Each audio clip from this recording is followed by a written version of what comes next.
नमस्कार, मी संतोष सुतार आणि आपण पाहतात शेल माझा. चंदगड तालुका मेडिकल असोसिएशनच्या मालमत्तेच्या वादाला आता न्यायालयीन वळण लागलंय. चंदगड न्यायालयानं महत्त्वपूर्ण अंतरिम आदेश दिलाय. जागेच्या वापराबाबत डॉक्टर चंद्रकांत शिंदे यांनी चंदगड न्यायालयात दावा दाखल केला होता. या सुरू असलेल्या वादाच्या पार्श्वभूमीवर न्यायालयानं अंतिम निकाल लागेपर्यंत संबंधित मालमत्ता सील करण्याचे आदेश दिलेत.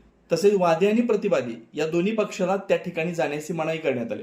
या संदर्भात पदाधिकारी काय म्हणाले पाहूया. चंदगड तालुका मेडिकल असोसिएशन च्या बिल्डिंग व खुल्या जागेवरती माननीय न्यायालय यांनी दिलेल्या मनाई आदेशाचं सर्वांच्यापर्यंत माहिती पोहोचवण्यासाठी व संबंधित लोकांनी याचा वापर करू नये यासाठी आज आम्ही इथं सर्वजण जमलेलो आहे.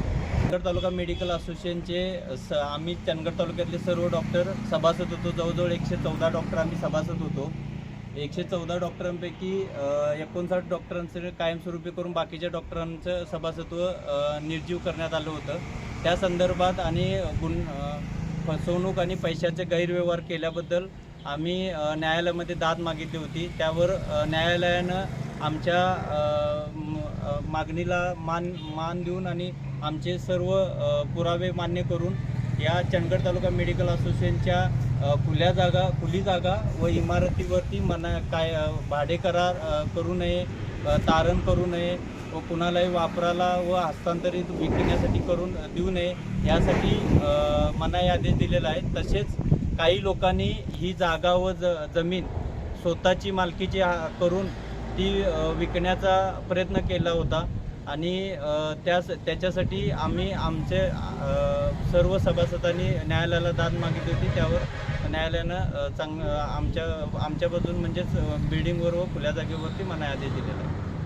चंदगड तालुका मेडिकल असोसिएशनच्या संपूर्ण मालमत्तेवरती माननीय न्यायालयाने जो आदेश दिला आहे, मनाई आदेश दिलेला आहे, त्याचं सर्व जे पदाधिकारी असू देत किंवा चंदगड तालुका मेडिकल असोसिएशनशी संबंधित जी लोक आहेत त्यांनी जो तुर्तातुर्त मनाई आदेश दिलेला आहे त्याचं तंतोतंत पालन करावं, जेणेकरून कायद्याचा आणि दिलेल्या आदेशाचा उल्लंघन होणार नाही याची काळजी सर्वांनी घ्यावी ही विनंती. कोर्टाचा अवमान करू नये.